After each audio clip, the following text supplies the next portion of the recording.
Fatih Premium Car Care sunar. Selamlar herkese. Her Yer 2 Bilet kanalından ben Niyazi. Ben Betül. Bugün Budapeşte'deyiz. Sizlere bir günlük Budapeşte gezisi hazırlıyoruz. Evet arkadaşlar, şu an aşağıda görmüş olduğunuz hesaplarımızı takip ederseniz mutlu oluruz. O zaman Budapeşte vlogumuz başlasın. Budapeşte, Macaristan'ın başkenti ve en kalabalık şehridir. Tuna Nehri üzerinde yer alıyor. Bu şehir Peşte ve Buda yakalarından oluşuyor. Biz Peşte tarafında kalacağız. Buranın para birimi Macar forinti. Biz açıkçası döviz bozdurmayı düşünmüyoruz. Tüm harcamalarımızı kredi kartıyla yapmayı planlıyoruz. Edindiğimiz bilgiye göre bazı yerler nakit kabul etmiyor. Ama nakit kullanmak isterseniz euro getirebilirsiniz. Burada komisyonu en az olacak şekilde dövizci bulup çevirtip öyle kullanabilirsiniz. Biz buraya Bratislava'dan Filiksbasil'e geldik. İndiğimiz duraktan metro ile kalacağımız yere gideceğiz. Toplu ulaşım biletleri için buradan alacağız. Şöyle görebilirsiniz. Public transport zaten biz aldık. 500 forint bir tane. Bir de günlük bilet vardı. 2750 forintti. Şimdi biz devam edelim. Evet, tekli biletleri aldıktan sonra aktifleştirmeniz gerekiyor binmeden önce. Şöyle makine var. Evet, buraya hemen tarih işleri. Evet arkadaşlar, şimdi kaldığımız hostele girişimizi yaptık. Eşyalarımızı odaya bıraktık. Karnımız acıktığı için hemen Evet. yola 3'teydi çıktık. girişimiz. Birazcık dinlendik. Şu an saat 4 ve hava kapkaranlık. Havaya bakar mısınız yani? Şöyle bir. Gerçekten çok moral bozucu. Şimdi şeyler yemeye gidiyoruz. Evet, ilk olarak yemek yiyelim. Karnımızı doyuralım, sonra gezmeye başlayacağız. Bu arada kaldığımız hostele 2 günlük şehir vergisiyle birlikte 125 euro verdik. Kahvaltı dahil ve 2 kişilik oda. Hadi biz merkeze doğru gidelim.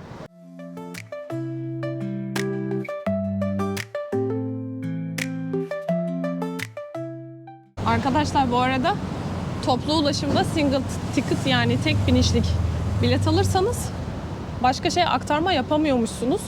Biz hostele gelirken 2 aktarmayla geldik mesela, bilmiyorduk. Ama atıyorum kontrollere denk gelirseniz ceza yeme ihtimaliniz olabilir. Aktarma yapmak istiyorsanız 24 saatlik biletler var. 24 saat, 72 saat gibi. Bu da aklınızda bulunsun. Acımadan ceza yapıştırabilirler çünkü. Dikkat etmekte fayda var. Evet.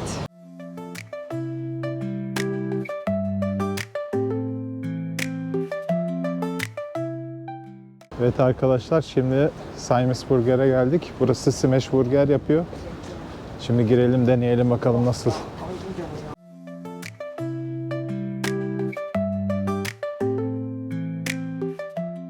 Şimdi bir tane ben small cheeseburger söyledim. Niyaz da hamburger söyledi. Büyük boy patates söyledik ve bir tane de içecek. Ben tadım yapıyorum. Tadım yap bakalım.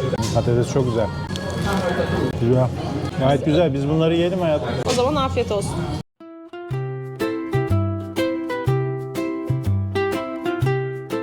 Aziz Stefan Bazilikası yapımına 1851 yılında başlanmış ve 1905 yılında tamamlanmış Roma Katolik Bazilikası'dır. Adını Macaristan'ın ilk kralı olan 1. Stefan'dan alır. Aziz Stefan, Hristiyanlığı devlet dini haline getirmiş, ülkenin manevi kurucusu kabul edilir ve bazilika içerisinde Aziz Stefan'ın mumyalanmış sağ eli korunmakta ve özel günlerde, törenlerde sergilenmekteymiş. İçeriği ziyaret etmek isterseniz eğer bilet almanız gerekiyor.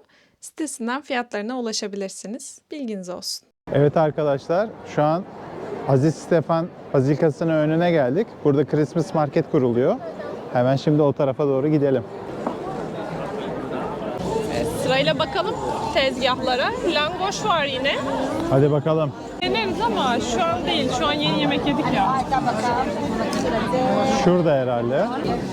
Şu altı ekşi kremalı, üzeri de peynirli olandan deneriz bir gün. Bence yarın falan. Bize hitap eden bu. Evet, yiyebiliriz. Bak bir şey yapıyor orada. Ama yağları bayağı kararmış. Ya işte o biraz beni düşündürüyor açıkçası. Hayatım, burada çok sevdiğim bir şey. Şekerleme tatlı. Bakalım şöyle. Senin mi benim mi? Sen de seviyorsun, ben de seviyorum. Evet. Aa, şunlar Ferrero yazmış zaten. Ferrero Rocher'den mi? İşte Raffaello demişler.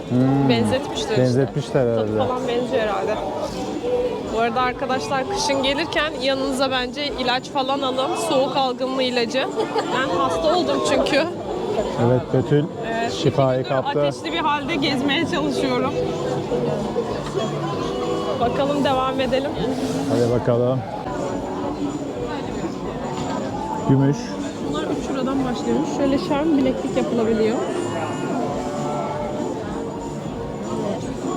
Bilekliği de var. Kayışları da var burada. Bunlar 8 euro, 14 euro. Şunlar 6 euroymuş galiba. Güzel. Ağacı da güzel süslemişler bu arada. Burada da şey var. Alkollü içecekler.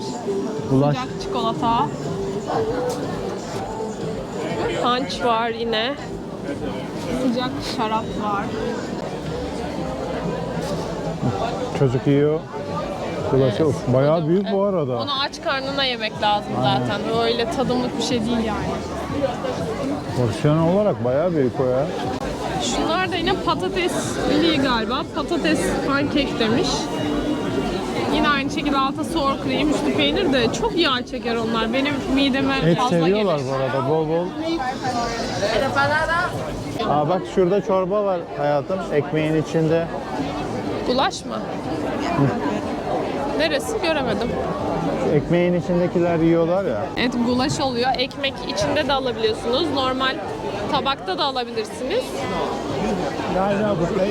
Evet, ondan da deneyebiliriz. Burada tridernik var.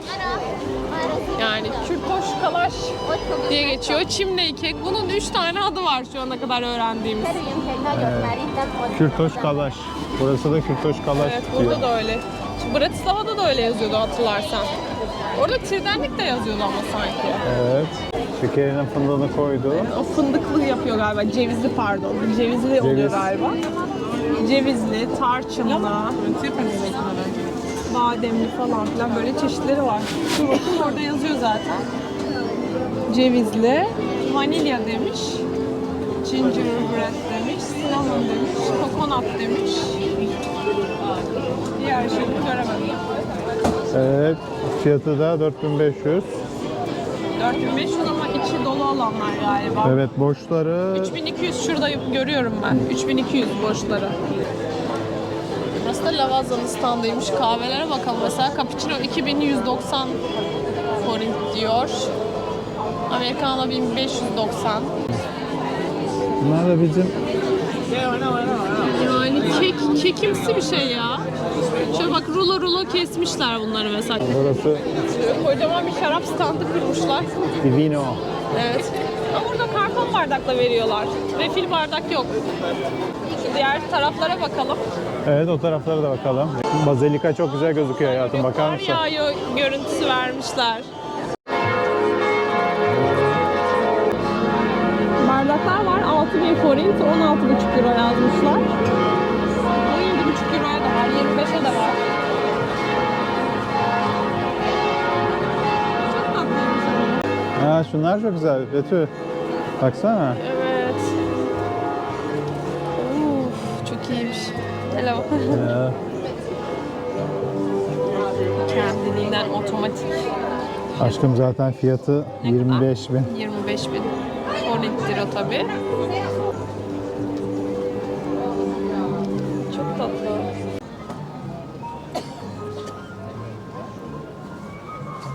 Aa, Kaçırdığımız şeye bak. dedik insanlar ne izliyor?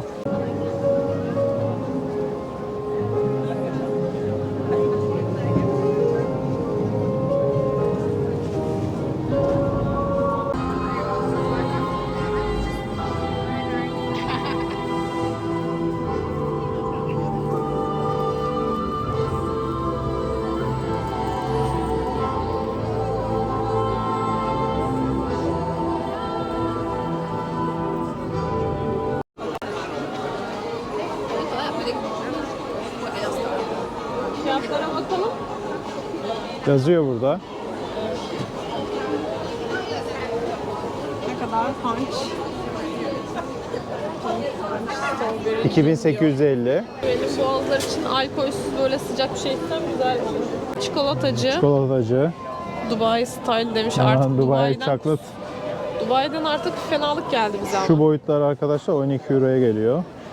Bunlar 24 euro yazıyor zaten üstünde. Aa, şunlar da Belçika tarzı. Bak Belçika'da vardı bunlardan. 16 euro. Artisan chocolate diyor. Bunların genel adı sanırım o.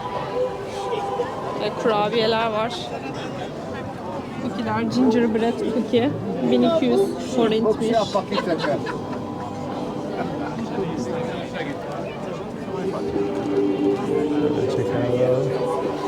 Burada bu arada kendi para birimlerini nakit olarak kabul etmiyor çoğu yer. Kartla Kartla ödeme ancak kabul yapılıyor. ediyor.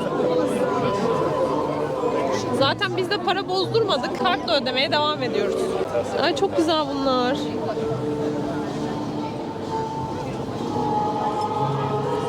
Bu seramik galiba. Böyle buket yapabiliyorsunuz kendi buketinizi. Ama çok hassas olur bunlar. Çok güzelmiş. Baksana şey var, lalesi var. Bunu alsak götürsek yolda kırılır muhtemelen. yani. Bavulda. Şurada bakın fındık kıranlar var. Şunlar. 1500 forintmiş şu boy. Şöyle. Yani nereden baksan 200 TL'ye yakın oluyor.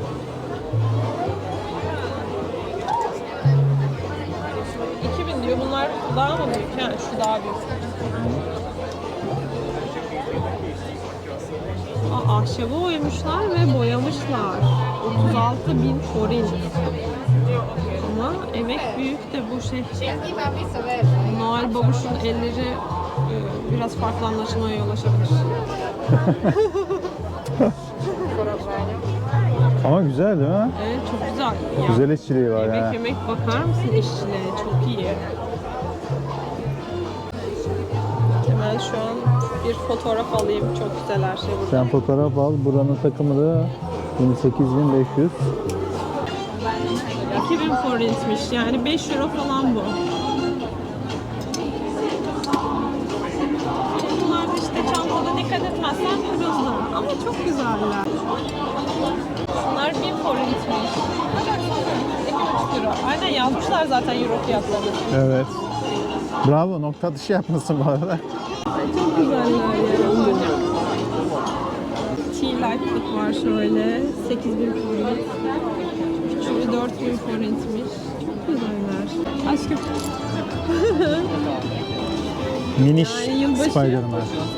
Ağacına türlü şeyler asabilirsiniz. Evet, bunlar tatlı herhalde. Trudeller varmış. Apple strudel galiba en baştaki de bizim yediğimize hiç benzemiyor bu. Viyana'da yediğimizde alakası yok gibi. Bunların içleri farklı. İçi çok dolgulu ya. Biraz daha hamuru fazla daha iyi oluyor sanki.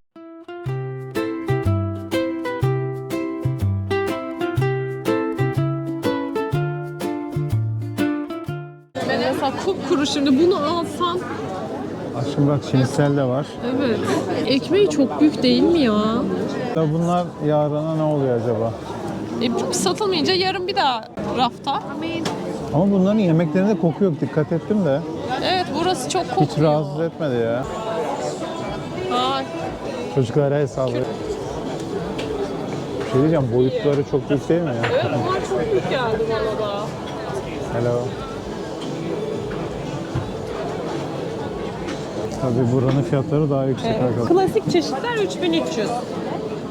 Onun dışında Antep fıstıklı olan 4500.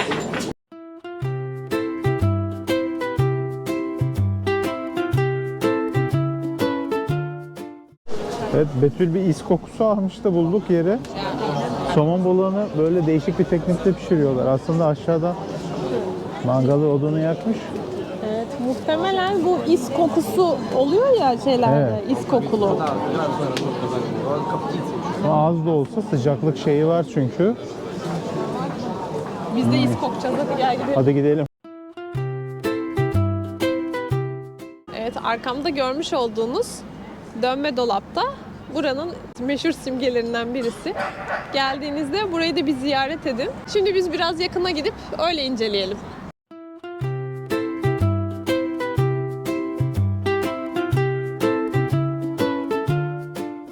Yetişkin bilet fiyatları 13 euro. Öğrenciler için daha uygun. arzu ederseniz geldiğinizde değerlendirebilirsiniz arkadaşlar. Şehri de panoramik olarak görebiliyorsunuz. Çünkü belli noktalarda kademeli olarak duruyor. Şu an durdu. Birazdan hareket edecek tekrardan. Evet arkadaşlar, burası da Fashion Street, alışveriş caddesi diyebiliriz. Burada birçok marka mevcut. COS, Zara, Benetton, Helly Hansen vesaire. Şu an gördüklerim Lacoste. Geldiğinizde alışveriş yapmak isterseniz bu caddeye bir uğramanızı tavsiye ederim. Şu anda çok güzel bir ışıklandırması mevcut.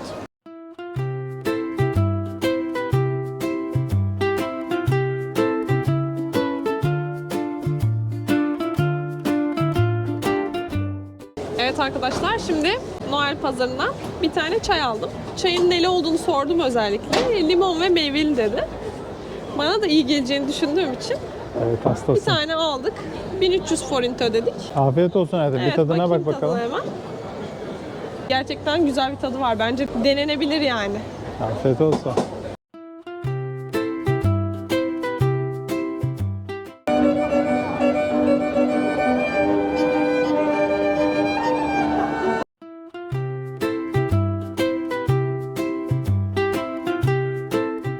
Selam arkadaşlar. Selamlar. Gezimizin son günündeyiz. Bugün bir günlük Budapeşte turu yapacağız. Kaldığımız hostelden çıktık, kahvaltımızı yaptık. Hadi biz şimdi gezmeye başlayalım. Şimdi metroya doğru gidiyoruz. Biz 24 saatlik bilet alacağız. Çünkü burası düşündüğümüzden büyük gibi duruyor.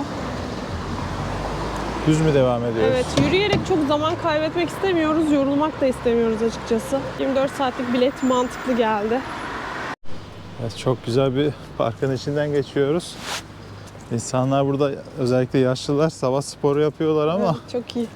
Orada akşam da bayağı renklendirmişler. Geyik falan var bak, arabası. lan ne yapıyor? Çok iyi. Dayılar çekelim. Ne kadar hoş ama. Aa bak, buna binilebiliyormuş. Ay, akşam çok tatlı olur bu. Akşam çekinebiliriz burada ya. Bilmiyorum akşam buradan geçer miyiz? Amca bozdu. Güzel bir park ama. Evet. Burada bir dakika, buz pateni de yapıyorlar. Evet, sağ tarafta. Aa, akşam hareketli mi oluyor acaba burası? Evet arkadaşlar, biz ilk metroya binerken 24 saatlik bilet otomatı yoktu bindiğimiz metroda. Onun dışında bilet aldıysanız onu okutma yeri vardı. Ya da kredi kartıyla ödeme kısmı vardı. Biz de mecbur ödedik 500 forint kişi başı. Ondan sonra hani acaba kontrol olur mu olmaz mı diye böyle baktık, yoktu. Tam indiğimiz durakta Siceni Fürdo galiba adı. Trenden indiğimiz an 2 tane kontrolör var. Ve yaşlı insanlar, Evet. hiç üstünde Orada kıyafet biz yok. ödeme yaptıktan sonra bize bir bilet fişi verilmedi yani. Otomattan çıkmadı. Normalde orada bir deliği vardı. Bilet çıkmayınca da biz acaba ödedik mi ödemedik mi? Biraz onun ikilemindeydik. Orada geçerken çevirdi kadın. Herkese tek tek soruyor. Sonra kredi kartını işte okuttuk. Neyse ki almışız. Ödemişiz. 25.000 forintten başlayan cezalar var. Bence hiç riske atmayın. Toplu taşımada nereden binerseniz mutlaka bilet alın. Evet, Hadi biz kesinlikle. gezimize başlayalım.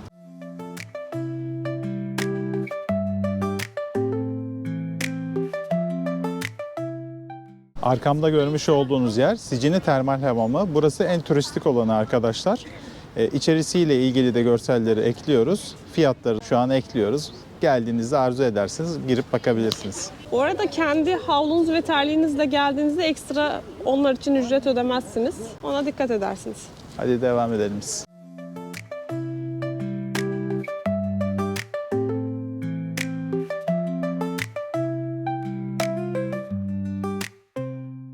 Evet arkadaşlar, şimdi hep birlikte kaleyi gezelim.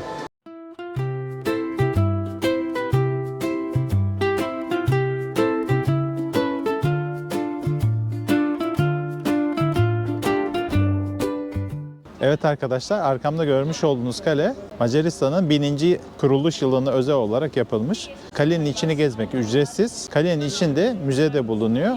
Oraya giriş ücretli. Aynı zamanda bir adet de şapel var. Şimdi şapele hep birlikte gidelim bakalım.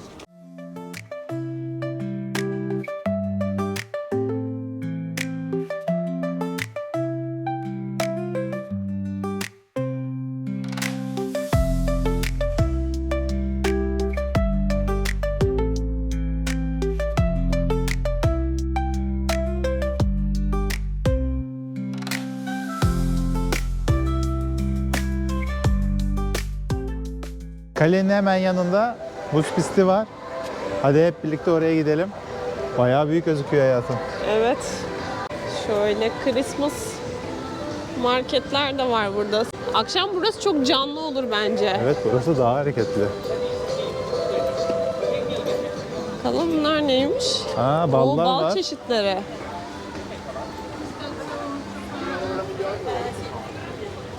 Bayağı bir bal var Çok ya. enteresan. Çilekli milekli.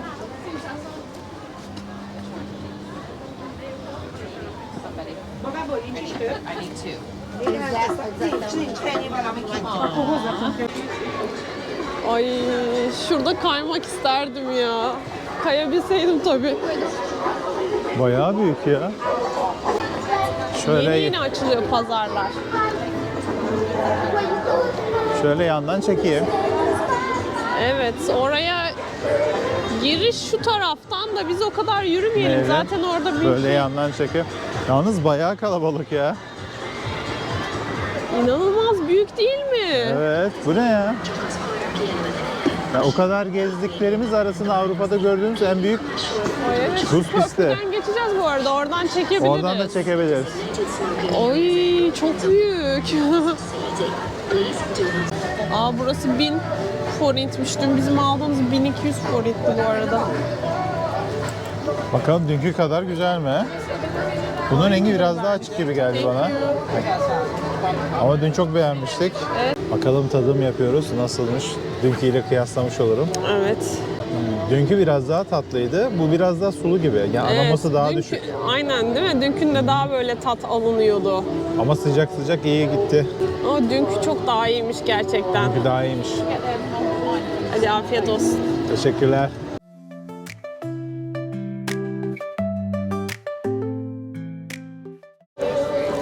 Evet arkadaşlar şöyle bir adet tridenlik aldık. Kürtoşkalaş artık Neyse her işte. neyse. Çok sıcak ama. Ya şöyle poşete sarıyorlar bunları. Bu terlemiyor mu bilemiyorum. Bunu şimdi nasıl yiyeceğiz? Hadi bir tadıma geç bakalım. Kopart kopart ya. Neyle aldın? Cevizli mi söyledin? Cevizli. Evet.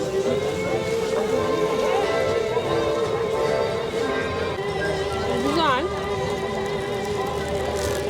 Şekeri çok yok bunun ama. İçi çok yumuşak bir de. Ay çok sıcak. Tamam, biraz soğusun öyle. Evet, ben de bir tadım yapayım. Biraz hamuru kalın gibi geldi.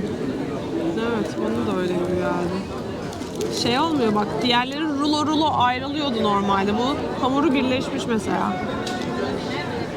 Hatırlıyor musun bizim şeyde yediğimiz silindir olarak ayrılıyordu. İçi biraz daha hamur gibi. Ama güzel, beğendim. Bir tık daha şekerli olabilir ama şekeri bunun az geldi bana. Sen şekerli seviyorsun, ben şekersiz seviyorum.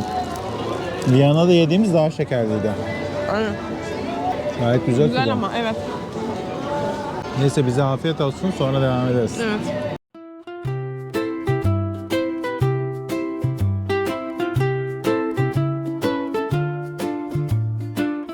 Evet arkadaşlar, şu an Kahramanlar Meydanı'ndayız. Normalde sütunun hemen üstünde Cebrail meleği vardı ama şansımıza onu almışlar, herhalde bakıma gitti.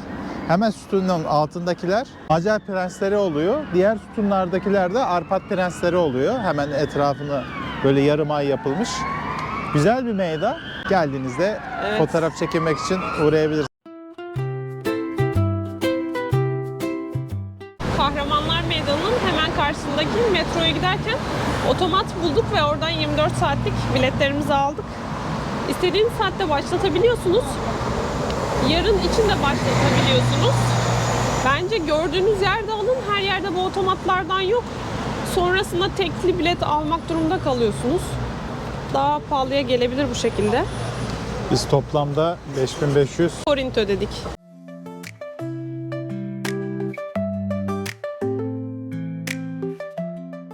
Evet arkadaşlar, burası da Buda ile Peşte arasında kalan Margaret Adası. Burada birçok parklar var. Hatta termal hamamlar da var. Bir de arkamda görmüş olduğunuz kule var. Burası Margaret Su Kulesi diye geçiyor. Normalde buraya çıkış yapılabiliyormuş ücretli bir şekilde. Ama şu an geçici olarak kapalı diyor. güzel bir manzara oluyormuş. Hem Buda tarafını görüyorsunuz hem de Peşte tarafını görüyorsunuz. Siz geldiğinizde açık olursa bakabilirsiniz. Biz devam edelim buradan. Bir de şu bilgiyi vereyim. Bu ada baştan sona çok büyük bir ada aslında. Yürümek istemezseniz 26 numara otobüs ortasından bir hattı var. Birçok durağı var. İstediğiniz durakta inip yürüyebilirsiniz, geri dönebilirsiniz. Bilginiz olsun.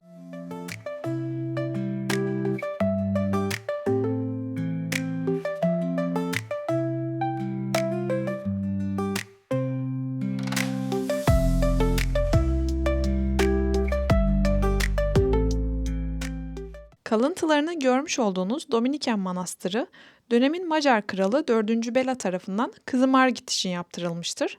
Efsaneye göre Macaristan Moğol istilası altındayken Kral 4. Bela, Tanrı'ya eğer Moğollar topraktan çıkarılır ve şehir ayakta kalırsa Kızı Margit'i manastıra göndereceğini ve rahibe olarak yaşamaya adayacağına söz veriyor. Sonrasında Moğollar yeniliyor ve Margit manastıra veriliyor. Babası Tavşanlar Adası'nda, yani bugünkü ismiyle Margaret Adası'nda Margit için bir manastır yaptırıyor ve Margit burada yaşıyor, rahibe oluyor. Kendisini tamamen dini hayata ve hizmete adamış olan Margit 28 yaşında vefat ediyor. Ölümünden kısa süre sonra halk arasında Azize olarak anılmaya başlıyor ve 1943 yılında Papa II. Pius tarafından aziz ilan ediliyor. Margaret Adası da adını Azize Margit'ten alır ve Macaristan'da önemli bir kültürel, dini simge haline gelmiştir. Park içinde golf arabası ve böyle bisiklet tarzı araç kiralamak mümkün anladığımız kadarıyla. Böyle çok fazla araç gördük. Çok hoş duruyor.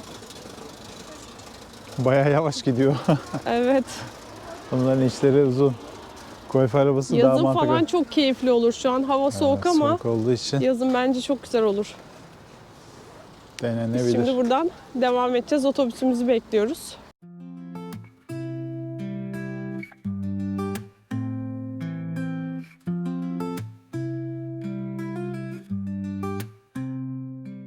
Arkamda görmüş olduğunuz yer Gülbaba'nın türbesi. Asıl ismi Cafer olan Gülbaba 1500'lü yıllarda yaşamış bir Bektaşi derviştir. 1530'lu yıllarda Macaristan'a gelmiş ve burada bir Bektaşi tekkesi kurmuştur. Başının yanında her zaman bir gül taşımasından dolayı ismi Gülbaba olarak biliniyor. 1541 yılında vefat etmiştir. Cenazesine Kanuni Sultan Süleyman dahil binlerce kişi katılmıştır. Türbenin bulunduğu bu tepeye Gülbaba Tepesi deniliyor aynı zamanda. Gülbaba Türbesi'nin dışında burada müze de bulunuyor. Geldiğinizde bunları da ziyaret etmenizi tavsiye ederiz. Biz devam edelim.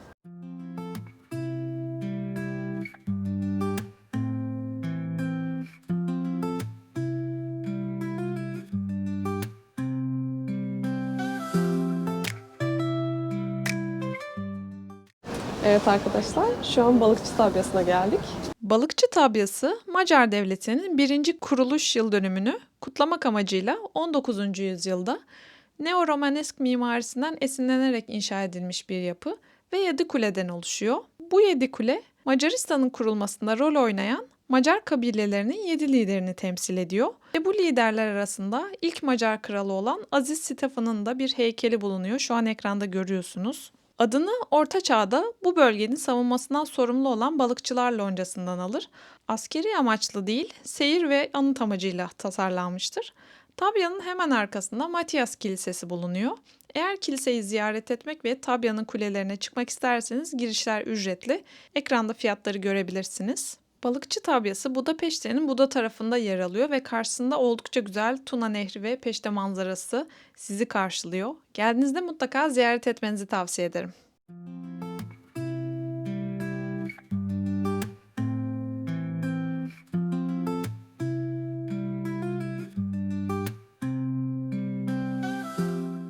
Evet, arkamda görmüş olduğunuz yerden Buda Kalesi'ne finikülerle çıkabilirsiniz. Nostaljik bir finiküler diyebiliriz. Gidiş dönüş kişi başı 5000 forint. Bize açıkçası ücret biraz fazla geldi.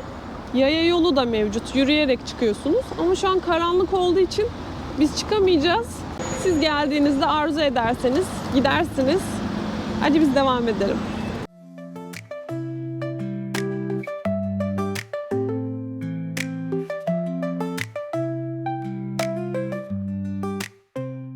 Arkamda görmüş olduğunuz zincir köprü 19. yüzyılda yapılmıştır. Aynı zamanda bunun üstünde yaya yolu da var arkadaşlar. Şimdi yürüyerek oradan hep birlikte geçelim.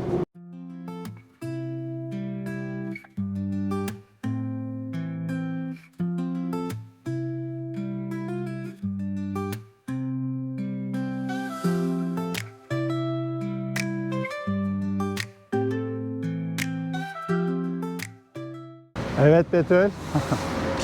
Sallanıyor. Ama çok güzel köprüymüş ya. Evet, bayağı da Tarihi bir köprü. uzun bir köprü yalnız.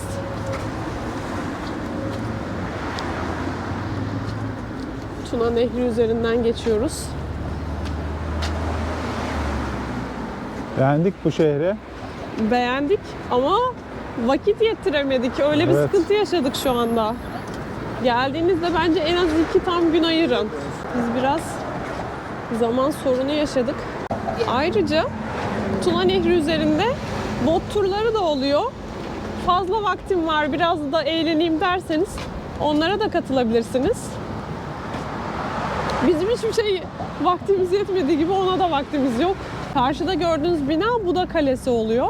Kale 13. yüzyılda Moğol istilasından sonra Kral 4. Bela tarafından savunma amacıyla kurulmuş. 14. 15. yüzyıllarda Macar krallarının ana sarayı haline gelmiş. İkinci Dünya Savaşı'nda Budapeşte kuşatması sırasında neredeyse tamamı yıkılmış.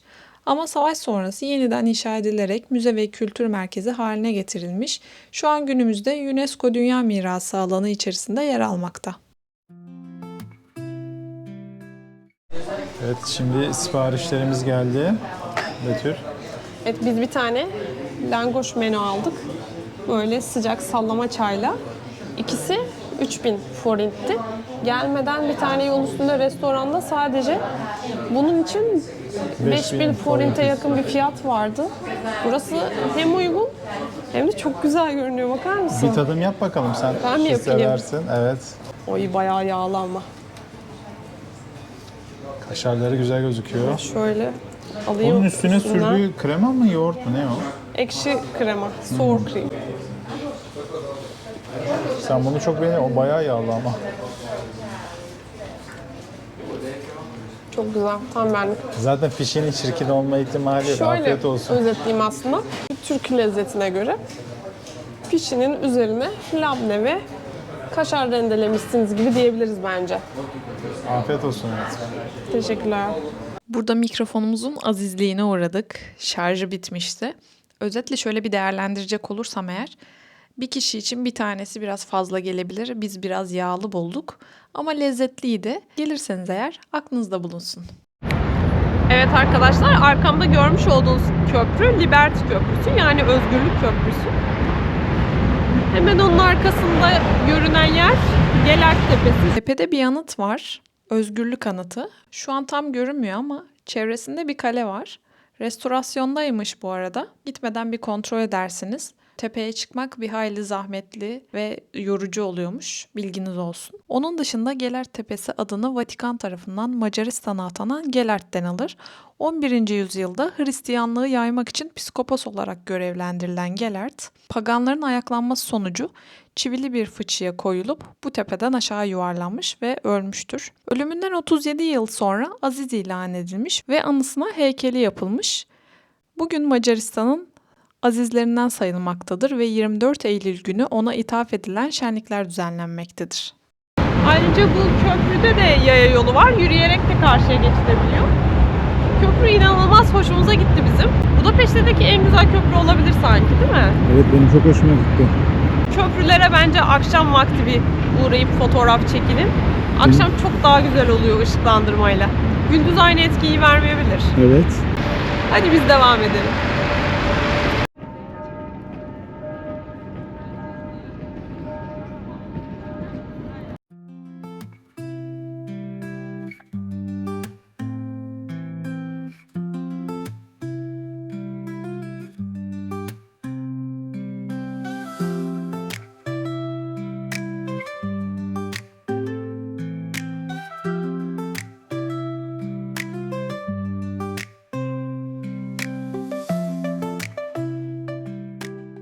Görmüş olduğunuz Macaristan Parlamento binası 1885 ve 1904 yılları arasında inşa edilmiş. Yaklaşık 18 bin metrekare alana sahip ve Avrupa'nın en büyük, dünyanın ise en büyük 3. parlamento binası kabul ediliyor. Parlamento binası, Budapeşte'nin Tuna Nehri kıyısı ile birlikte UNESCO Dünya Mirası listesine dahil edilen bölgenin bir parçasıdır. Bu dünya miras alanı Budapeşte, Tuna Nehri kıyıları, Buda Kalesi ve Andrassy Caddesi adıyla korunmaktadır. Bu kapsamda parlamento binası da önemli bir mirasın parçası olarak değerlendirilmektedir. İçerisini tur satın alarak gezebiliyorsunuz ve Macar krallarının taç giyme törenlerinde kullanılan Aziz Stefan tacı 2000 yılından beri parlamento binasında sergileniyor ve askerler tarafından korunuyor. Ziyaret etmek isterseniz eğer önden bilet almanızı tavsiye ederim.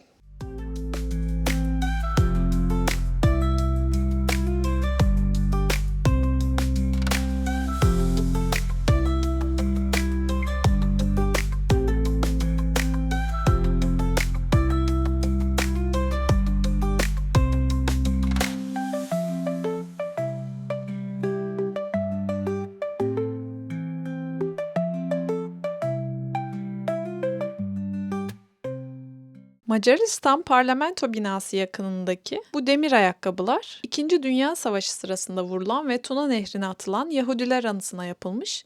Yaklaşık 20 bin kişi çocuk kadın gözetmeksizin burada katledilmiş. Denilene göre ayakkabılarını çıkardıktan sonra 3 kişi ayaklarından bağlanılmış ve ortadaki vurularak diğerlerinin de boğularak ölmesine sebep olunmuş. Ayakkabıların çıkarılmasının sebebi de o zamanlarda pahalı ve değerli bir şey olmasıymış. Bu sembolik ayakkabılarda onların anısına Macar heykeltıraş Gyula Poyer ve Türk yönetmen Can Togay tarafından 2005 yılında yaptırılmış buraya. Ve gördüğünüz gibi insanlar buraya mum yakıyor, çiçekler bırakıyor ve üzüntülerini dile getirerek onları anıyor diyebiliriz. İnsanın içine dokunan bir hikayesi var gerçekten. Geldiğinizde mutlaka uğrayın.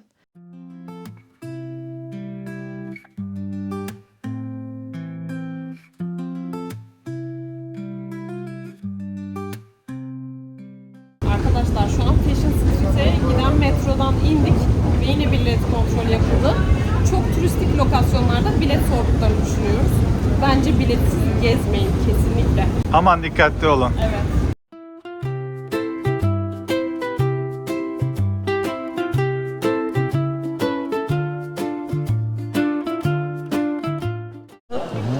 Evet arkadaşlar, şimdi gulaş aldık, bakalım deneyeceğim. Evet. Christmas Market'e geldik. Şöyle etli dana eti dedi kadın. İnşallah güzeldir.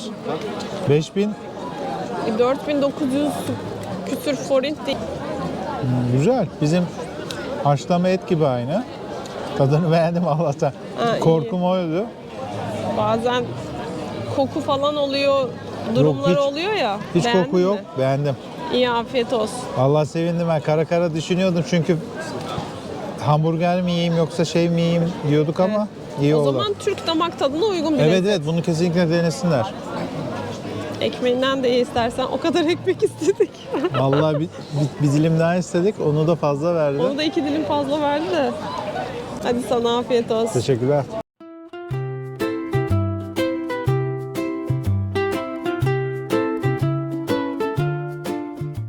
Evet arkadaşlar, Viyana, Bratislava ve Budapeşte serimizin son ayağı olan Budapeşte gezimiz burada sona eriyor. Bizi izlediğiniz için teşekkür ediyoruz. Aşağıda görmüş olduğunuz hesaplardan bizleri takip edebilirsiniz. Bir sonraki videomuzda görüşmek üzere. Kendinize çok iyi bakın. Hoşça kalın. Hoşça kalın. Fatih Premium Car Care sundu.